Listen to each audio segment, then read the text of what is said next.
Hey guys, welcome back to AlgoYogi. We are doing trees series right now. Our next problem in the list is find duplicate subtrees. Let's go to the problem on LeetCode.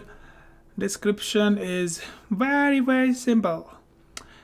Given the root of a binary tree, return all duplicate subtrees. For each kind of duplicate subtrees, you only have to return the root node of any one of them. Two trees are duplicate if they have the same structure with the same node values. So let's go over one of the examples. Why I'm not changing the view over here? There you go. Okay, so in this example, they have shown us this subtree, they are duplicate. But you know what? What else is duplicate? 4. These fuckers haven't shown it here. That makes it makes me mad, and also like, what the fuck, man? Just sorry, it shouldn't curse, but this 4 is basically duplicate with this 4 and this 4 because they have the same structure. They're the leaf node. Both of them have none. None. Not that kind of none. This is different none. What I'm doing. Okay, so this is what we will return as a list, and these are basically root nodes we will be returning. That's what the description said. So how we going to approach this problem is basically not very simple to come up with, but I have cracked the code, guys. What is it? So the thing is, we're gonna iterate over the entire subtree, and for each subtree I will be basically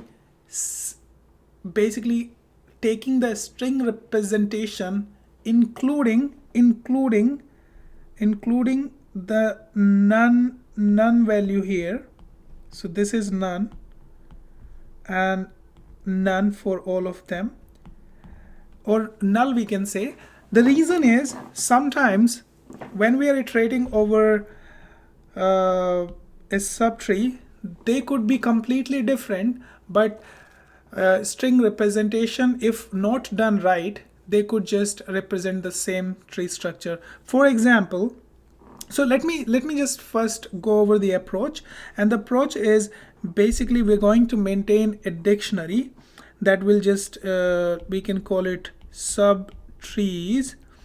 That will be a dictionary, and that dictionary will contain the string representation and all the subtrees, basically the root node of that subtree, that are basically already been seen. Their string representation has already been seen somewhere, like in the entire tree. For example, let's say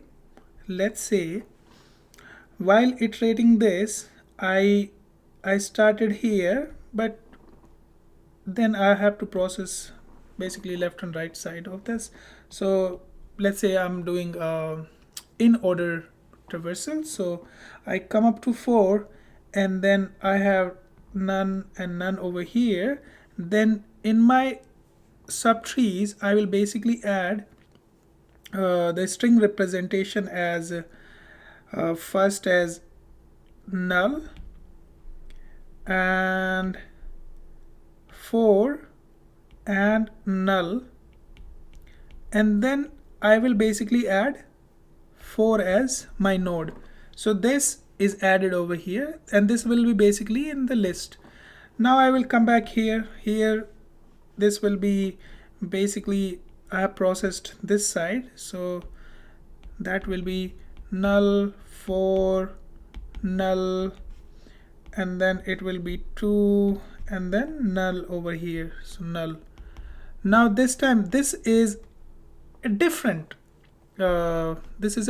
key basically in my dictionary, and here the node would be 2. This is a node. This is not the value. This is a node. This particular thing is a node. So see what I'm doing here. I'm basically, when I'm iterating over this tree, then I'm taking the string representation, and it needs to be unique because this time I'm also appending the null value. So there will never be two subtrees that can have the same representation, string representation, that is using null at place of right and left child when they were none or null, and it still be same. That will not happen. They have to be either same subtrees or trees, or they will not have same string representation if we're doing it right, and we are doing it right. Okay, let's move further, and then we basically gonna come to 1, and here as well that will be basically null, and 4, and null, and 2, and null, and then 1, and then this side will come, this side will come, but we haven't processed it, all of it. Okay, so let's just leave it right here, and process the other side.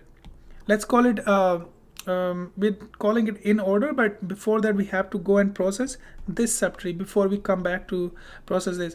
So we're gonna go process this, but we can't really, this is not the leaf node. Go here, and this time when we are processing, we will, when we are making this string representation for this node, you will realize it's same as this, and if it is same as this, then what do? We'll add it to our result. Exactly, we'll add it to our result. What we will add to our result? Not the string representation, we'll be adding the node, this 4 node. We'll come back up here, and when we create this representation, basically we'll realize this also is already present. If it is present, we'll also add it to our result, and then we'll come back here, we will make this representation not present, we'll make it. Now so far you have understood that how we will be storing this string representation in our default dictionary, or dictionary, simple. And then we will be checking if there is another node when we will be creating its string representation. If it is already present, then we add it to our result. So here no, but when we come here, it's a leaf node, and we will realize this is also present, but we have added it to our result, so we don't need to add it anymore. So we will only add when when the size of the key in our dictionary is 1, then we can add it. Otherwise we can skip it. We don't have to add it again and again, because we are only returning exactly one copy of that duplicate subtree that was found.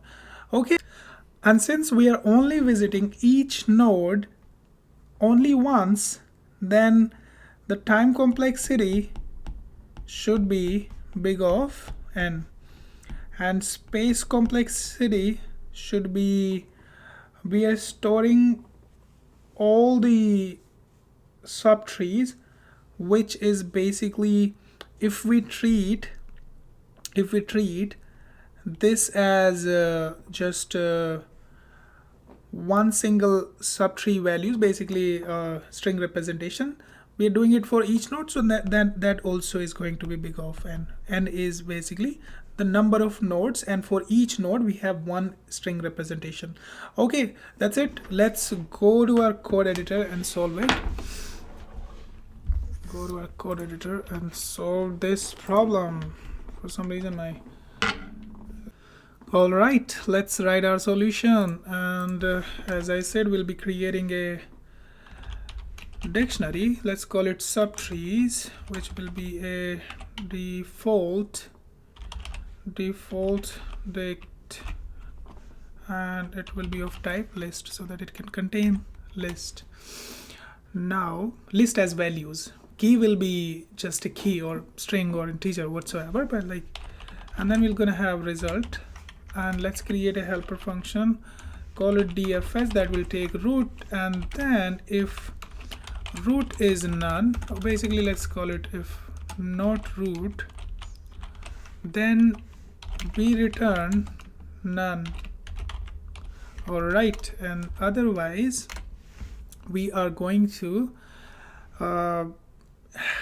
make the string representation of the tree, str tree, let's call it, and then we're going to basically join them like this. This is how you join it, and here we will be basically have string representation of the root value, let's call it, and then we can have let's make it a in pre-order traversal. So root is done, then we can do left, and then we can do right. Okay, this is right, we're processing right, and then left, not left. Okay, awesome. This should give us a string, and now we're gonna check if this is present in our subtrees. So basically, if subtrees has this value, basically let's call it str tree, and its value is basically, there will be multiple nodes that will be added for one representation. If they are duplicate, we only want to add it once to our result. So result dot append, that will be the root that I'm adding. All right, otherwise I'll just append whatever this I've gotten for that node, so that all the nodes I'm adding to that, it's a string representation. So append, what am I appending here? I'm appending the root. All right, okay, and I'm only adding the duplicate ones that have more than one value, that was already present. Otherwise I just append it and move forward. Now let me just call the function dfs on my root that will fill my answer, and then I just return result. Okay, let me zoom out here and try to run it and see if this is all. Yes, of course, we forgot to return the string tree representation, because at the end of the day they all need to be combined together using the delimiter. So the return type is the string, and also this is not the value is not the value is equal to 1, it's the length.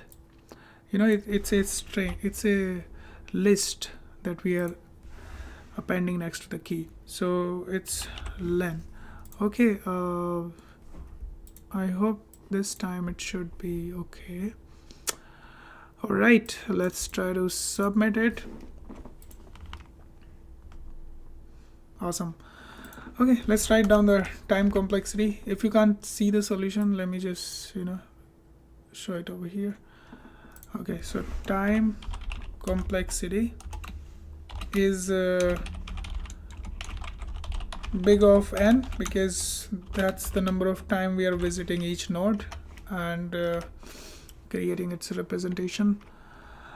All right, and then the space complexity